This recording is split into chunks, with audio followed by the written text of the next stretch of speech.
I be sparking and rushing mad like inside the dark. Call me Bill Snatcher, just the brother for the rapture. I hang live, holding on strong, hard to capture. Extravagant, resurrect the track and it's militant. And I react like a convict and start killing. It's manifesting. The gods work like appliances, dealing in my sacred. Yo, what's going on, everybody? It's your boy Naruto Explain here, bringing you guys some major news for the Boruto anime. This is something I couldn't really sit on because of all the requests. I got to talk about this in my DM. So we have some major news in regards to Boruto anime. So by my standards, this is going to be a relatively short video. So those of you guys been keeping up with the anime news know that I've covered the spoilers that are in the promotional guides for the Boruto anime that are published over in Japan all the way up to episode 211. So we know that BoruShiki's is coming to the anime. We've had a pretty good idea that it's coming just based on the fact that Team 7 has been going up against Boro in the anime, and we know that that countdown to BoruShiki had officially begun. However, in the time after that, there have been discussions about whether or not it's going to be a Jougan, whether or not it's going to be a byakugan. Is it going to be something changed in the anime? I've argued for both sides of that actual conversation, and I've even pointed out what people are saying in the actual opening, like, oh, well, in the opening it's a silhouette, but it could be a Jougan, and it's just been people going back and forth. A small war in the fandom has been breaking out, and according to the actual character sheet that has been leaked out for Boruto's BoruShiki's form in the actual anime, we have some major news. So it's indeed the byakugan. The kanji at the top of the page that is in relation to Boruto's eye directly states that this is the byakugan eye. So this is pretty huge right here, man. This is pretty huge. So we can actually look at one of the fan theories and say, hey, for the fans that have been saying this, pat yourself on the back because you are a good prognosticator, because what you're seeing right here is that it's clear that when Boruto's in that BoruShiki's form, that you have the byakugan eye that is being shown. And it looks like, based on what we saw in episode 1, that when Boruto's in complete control, that's when Boruto has the Jougan eye active. And when you consider the fact that Taneri did say that the Jougan's awakening was still a long ways away,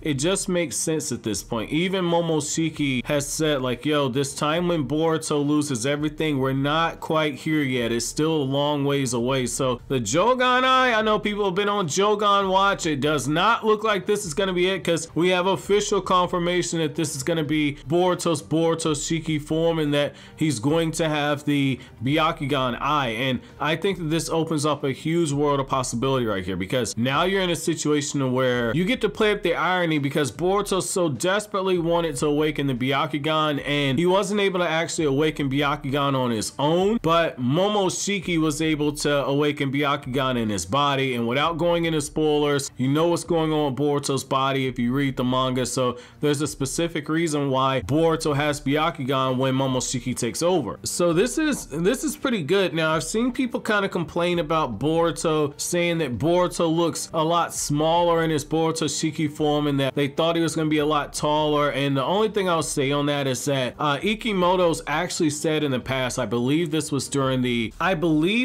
in 2019 during an interview that Ikimoto did with Shonen Jump. But one of the things I remember him saying in that interview is the fact that whenever he draws Boruto around the character Kawaki, Boruto's mannerisms, the way that he's drawn, he appears to be a lot more overgrown. And so I think that that's part of it right there, is why you see some of the fluctuations, because when he went into that BoruShiki's transformation, he was actually in the presence of Kawaki in that same interview. Some of the stuff that I had been talking about back on Kryptonian Saiyan, so before this interview even came out, but some of the stuff I was talking about on that channel, saying like, yo, Ikimoto's characters, it doesn't look like there's any soul with the characters. That stuff that Masashi Kishimoto turns out said the same thing to Ikimoto, like, yo, you need to work on the eyes and the mouth of the characters, because as they are right now, they don't have any soul. So I think that when you look at this right here, this is part of that thing. We're seeing some of that growth of Ikimoto as a mangaka, and what you have the benefit with the anime is that the anime is able to actually make some corrections, because a lot of the people, contrary to popular belief, a lot of people that work on Boruto worked on Naruto, worked on Naruto Shippuden. So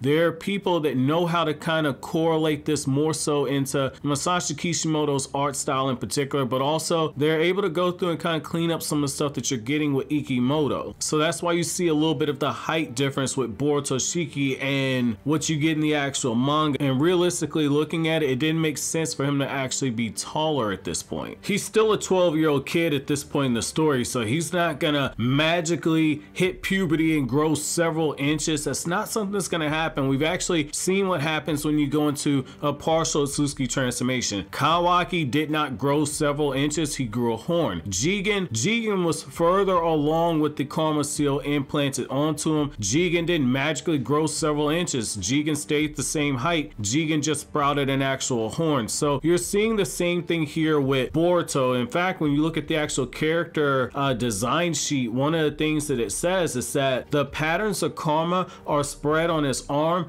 and a horn has grown on his head. His way of speech has also changed as if someone's taken over his mind. He is more powerful than the original Boruto. So the only thing that you actually see changing is the fact that Boruto's speech pattern has actually changed, because this is Momoshiki speaking through his actual body, which I mean, and matter of fact, I haven't actually given a shout out to the source on this first, so big shouts out to little homie Abdul, and big shouts out to Night Baron for taking the time out to translate that, and Abdul for purchasing the actual magazine copy where you get the scan, so big shouts out to them for that. But I say this to say this right here. In the anime, you have the benefit of the anime is able to take moments that Ikimoto as a mangaka, especially early on, was still struggling with expressions, struggling with certain things like paneling and movement. He's gotten better in the actual manga now. There's still some stuff to be desired there, but you have seen some improvement when it comes to those aspects. But what the anime is able to do is the anime can actually bend over backwards, and the anime can actually fix some of that stuff by taking the time out and say, okay, this character is excited, so let's make her eyes bigger and let's make her eyes kind of sparkle a little bit. That way we see the intrigue and the shock and the excitement all muddled up on her face. Let's take this moment and allow the character's mouth to kind of have that little sly smirk to where it's not a full-on smile. That's little small stuff the anime can do right there to kind of capture those moments a little bit more effectively. Or even when you've seen some of the interactions with the character or code where it's anime original scenes, but you see how the character's mouth just kind of giving you just enough to where you look at it and you say like, oh, okay, this is what this character is actually up to. It's a little small tweaks like that to where you actually get the opportunity to see more of the character's eyes. You see how even though he's got that typical snarl that you see in the manga, the eyes are a little bit more expressive in the actual anime version. There are times where you see that genuine moment of shock to where, again, there's a lot of emphasis placed on the eyes. That's the benefit that you're getting with the anime, where the anime cleans stuff up. So that's why I'm not terribly upset over the fact that the anime's cleaning up some of the discrepancies that you saw with Boruto Shiki when he transformed. Because again, by the mangaka's own admittance, he tends to draw Boruto a bit more overgrown when he's in the presence of Kawaki. When you really look at it objectively, the anime's actually gone out of its way to actually save the Boruto story from some of the shortcomings that you get with the manga. The anime has redone entire action sequences to a point where it's actually taken some of the panels that Ikimoto's done and they've actually restructured it to tell a better actual story, or in some cases to where Ikimoto, because of the way that he draws, that's why Naruto in the manga only used like 3 or 4 shadow clones against Jougan, because Ikimoto doesn't maximize his panels in that manner. That's why you hear me say so many times like, yo, in moments like these where he's clearly using a lot of shadow clones, there needs to be a double page spread. There is no limitation on him not being able to do something like that in V-Jump magazine. So I said to say, when the anime got a hold to it, what'd you see? You saw a very wide shot when it came to Naruto versus Jougan, when Naruto started using shadow clones. The same thing when it comes to the Susanoo shot. In the manga, it's the Susanoo and everything looking down on Jougan. In this case right here,